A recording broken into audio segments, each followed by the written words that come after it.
Bienvenue dans le concept question-réponse de Towards Eternity. Nous savons que vous avez obtenu la première place au concours Sira. Certains hadiths sont considérés comme contradictoires. C'est sur ce point que nous allons vous interroger. Bien que la consommation de sang soit interdite dans l'islam, notre prophète, sallallahu alayhi wa sallam, a un hadith sur la consommation de son sang. En quoi cela est-il acceptable? C'est une contradiction, non? Alors qu'un hadith interdit de visiter les cimetières, un autre l'autorise. N'y a-t-il pas là une contradiction? Notre prophète, sallallahu alayhi wa sallam, a parlé de l'urine de chameau et a recommandé d'en boire. Comment l'urine peut-elle être recommandée? N'est-ce pas là une question très contradictoire? Je vais vous poser une question difficile. Si vous remarquez qu'un hadith contredit le Coran, qu'allez-vous faire alors? Tout d'abord, pourquoi avons-nous besoin d'hadith si nous avons déjà le Coran? Les hadiths sont nécessaires pour éviter toute confusion, parce que si nous ne nous référons pas aux hadiths comme première source pour comprendre le Coran, le fondement de notre compréhension sera perdu. Ce que je comprends d'un verset peut être différent de la compréhension qu'a quelqu'un d'autre du même verset, puisque cela varie d'une personne à l'autre. La première source à laquelle nous devons nous référer pour comprendre le Coran, après le Coran lui-même, est le hadith. Également, sans les hadiths, nous ne pouvons pas comprendre les détails de nombreux commandements du Coran, comme les prières, la zakat, le pèlerinage, etc. Il n'y a pas d'autre moyen de comprendre leurs détails. Ceux qui n'acceptent pas les hadiths discutent encore pour savoir si la salat est 3 ou 5 fois par jour. Mais ceux qui croient aux hadiths, ceux qui acceptent les hadiths comme deuxième source après le Coran, n'ont aucune contestation à ce sujet. Tout le monde accepte que la prière soit obligatoire 5 fois par jour ou que le fard de la salat al-duhur est de 4 rakats ou comprend ce qu'est le ratio de la zakat sur ses biens. Mais les gens qui disent « je n'accepte que le Coran » pensent tout à fait différemment à ce sujet. En bref, si nous acceptons le Coran comme seule source, il n'y a pas de consensus, même sur les choses les plus élémentaires comme les 5 prières quotidiennes. Nous avons donc besoin des hadiths. Ceux qui acceptent les hadiths et pratiquent selon eux ont un consensus, tandis que ceux qui ne l'acceptent pas commencent à dévier. On dit que les hadiths sont en conflit les uns avec les autres. Est-ce exact? En fait, nous en avons préparé quelques-uns et nous vous interrogerons à leur sujet dans une minute. Si les hadiths dont nous parlons sont sahih ou mutawatir, il ne peut y avoir de contradiction entre eux. Parce que dans Usul al-Hadith, le makam, le lieu, le temps, la condition et le destinataire d'un hadith peuvent changer. Par exemple, dans l'un des hadiths, notre prophète dit que la meilleure action est la prière accomplie à l'heure prévue, tandis que dans un autre, il dit que la bonté envers les parents est la meilleure des actions. Dans un autre hadith, il affirme que les meilleures actions sont celles qui sont accomplies régulièrement, même si elles sont peu nombreuses. De tels hadiths peuvent sembler textuellement contradictoires, mais n'ont pour essentiel aucune contradiction dans leur texte. Ces hadiths apparemment contradictoires sont appelés muskil al-hadith. Cela signifie 2 hadiths makboul, 2 hadiths sahih acceptés qui semblent contradictoires. Évaluons les exemples des hadiths que j'ai donnés. Quel est selon vous le meilleur acte? Je vais vous le dire, ils sont tous les meilleurs. Comment? Si une personne a du mal à prier à l'heure, il faut qu'elle le fasse. La meilleure action pour elle est d'accomplir la prière à l'heure. Nous devrions de toute façon accomplir la prière à l'heure prévue, mais c'est la meilleure action pour celui qui a une faiblesse à cet égard. Dans l'autre exemple, si une personne est rebelle envers ses parents, la meilleure action pour cette personne est de se comporter avec bonté envers ses parents. Ou si quelqu'un a une vie désorganisée, s'il n'arrive pas à mettre de l'ordre dans ses actes, la meilleure action pour lui est celle qu'il fait toujours, même si c'est peu. La meilleure action peut donc changer d'une personne à l'autre. En bref, toutes ces actions sont des meilleures actions. C'est pour cela que le prophète a dit ces hadiths. Ici, le destinataire est différent. C'est ce qui ressort du hadith. Le destinataire varie. Un compagnon vient et demande, il dit « la prière qui est accomplie à l'heure ». Un autre compagnon pose la même question. Quelle est la meilleure action? Il répond « il faut se comporter avec bonté à l'égard de ses parents ». Les spécialistes des hadiths affirment qu'ils changent en fonction du destinataire. Car comment pourrait-il y avoir 3 meilleures actions? Cela peut changer d'une personne à l'autre. Ce qui est le mieux pour moi peut être ce qui est le mieux pour toi, et ce qui est le mieux pour quelqu'un d'autre peut être le mieux pour moi. C'est ainsi que les érudits de l'islam expliquent cela. Je vais vous poser une question difficile. Si vous remarquez qu'un hadith contredit le Coran, qu'allez-vous faire alors? Si les hadiths dont nous parlons sont à nouveau sahih et mutawatir, ils ne contredisent pas le Coran. Pour qu'un hadith soit accepté comme sahih, il doit remplir 5 conditions. Ces 5 conditions sont les suivantes: que son isnad soit mutassil, qu'il n'est ni shad ni mu'allal, son rawi est juste et a le contrôle. Qu'est-ce que cela signifie? Pouvez-vous l'expliquer un peu? Par exemple, si nous devons expliquer l'un d'entre eux, c'est au rawi qui a raconté le hadith d'être juste. L'attribut équitable consiste pour la personne à avoir le taqwa, quelqu'un qui n'est considéré comme mauvais par personne. quelqu'un qui n'a jamais dit un seul mensonge de toute sa vie. Ce sont les attributs qui montrent qu'un rawi, le narrateur du hadith, est juste. Par ailleurs, il ne suffit pas qu'il soit juste, il faut qu'il ait le contrôle. Quand on tombe par contrôle ici, cela signifie qu'il a une mémoire rétentive, ce qui veut dire que cette personne ne revient pas sur ses paroles. Elle dit « Oh, ce n'était pas comme ça, c'était comme ça ». Pour expliquer le shahad, c'est un hadith rapporté par une personne digne de confiance qui contredit la narration d'une personne plus fiable que lui. Parfois, il ne suffit pas d'être un rawi digne de confiance. S'il existe un rawi plus digne de confiance, alors ce hadith peut ne pas être accepté comme sahih. En résumé, seul un hadith répondant à des conditions strictes est accepté comme sahih. Si un hadith contredit réellement le Coran, les savants islamiques ne l'acceptent pas comme hadith sahih. De plus, si vous pensez qu'un hadith sahih contredit le Saint-Coran, il pourrait s'agir d'un malentendu. Par exemple, il est dit dans un verset « Personne ne porte les péchés d'autrui ». Dans un hadith, il est dit « Ne pleurez pas sur la tombe de votre bien-aimé, car vos pleurs aggravent le châtiment des morts dans la tombe. » Lorsque nous considérons ce verset, il est mentionné que personne ne portera le péché d'autrui. Dans le hadith, à cause des pleurs d'une personne, il est dit que le châtiment de celui qui est dans la tombe augmentera. Si nous comparons avec le verset, la question se pose. En quoi l'action d'une personne augmente-t-elle le tourment des morts ? Cependant, lorsqu'Aïcha fut interrogée sur ce hadith, elle a dit que ce hadith concernait les infidèles. Pendant la période de la Jahiliya, les infidèles ont légué de pleurer après eux. Ce sont eux qui ont voulu que l'on pleure après eux. Ils l'ont écrit dans leur testament. Deuxièmement, dans l'islam, après la mort d'une personne, elle peut encore entendre dans sa tombe. Donc, si leurs proches pleurent, cela les attriste dans la tombe. Ce n'est pas parce que leur famille pleure que leur tourment augmente.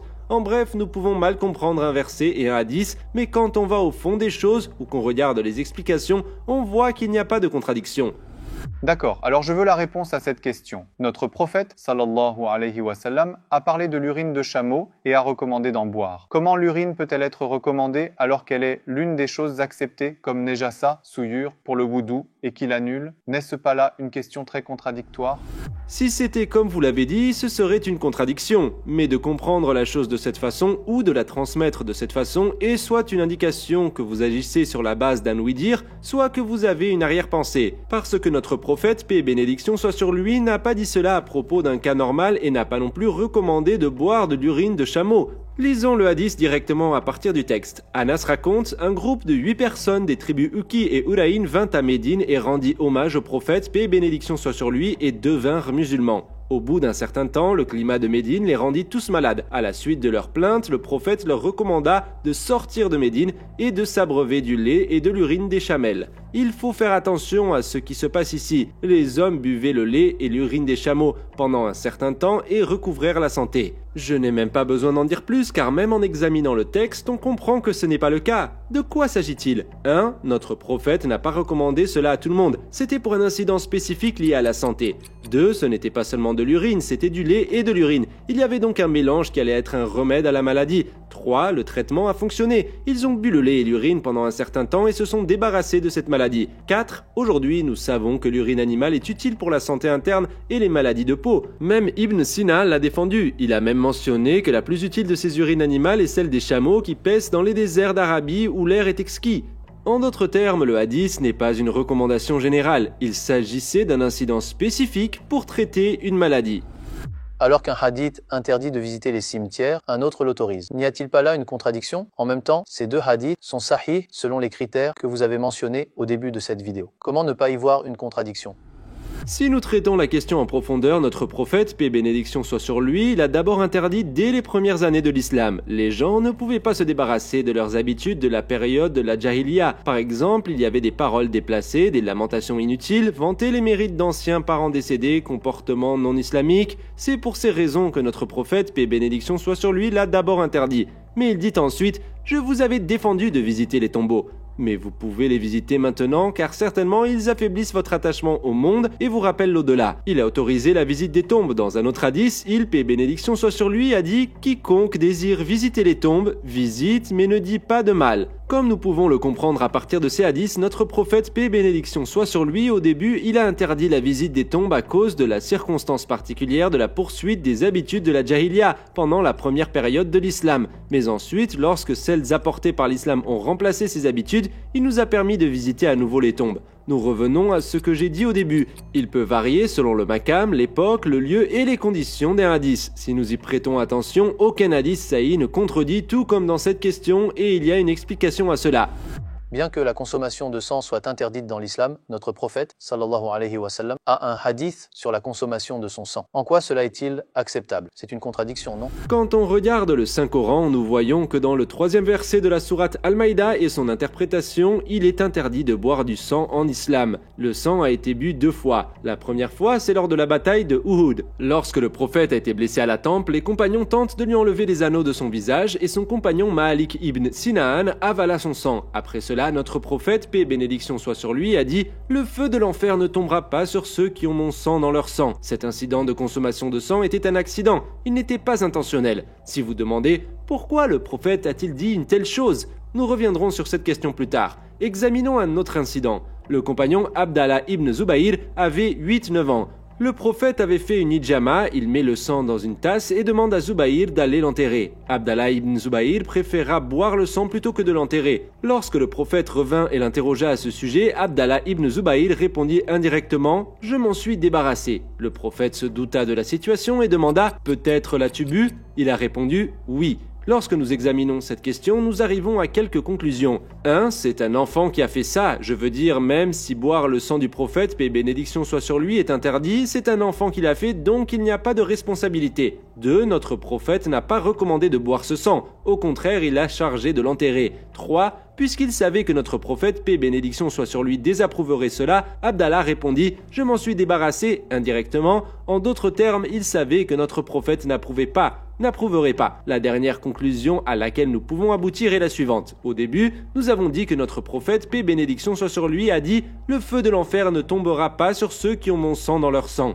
Nous comprenons que sa parole a été tenue pour vraie lorsque Abdallah ibn Zubayr fut martyrisé lors du siège de la Mecque. Cet incident est donc un miracle informel. Notre prophète a dit « Le feu de l'enfer ne tombera pas sur ceux qui ont mon sang dans leur sang ».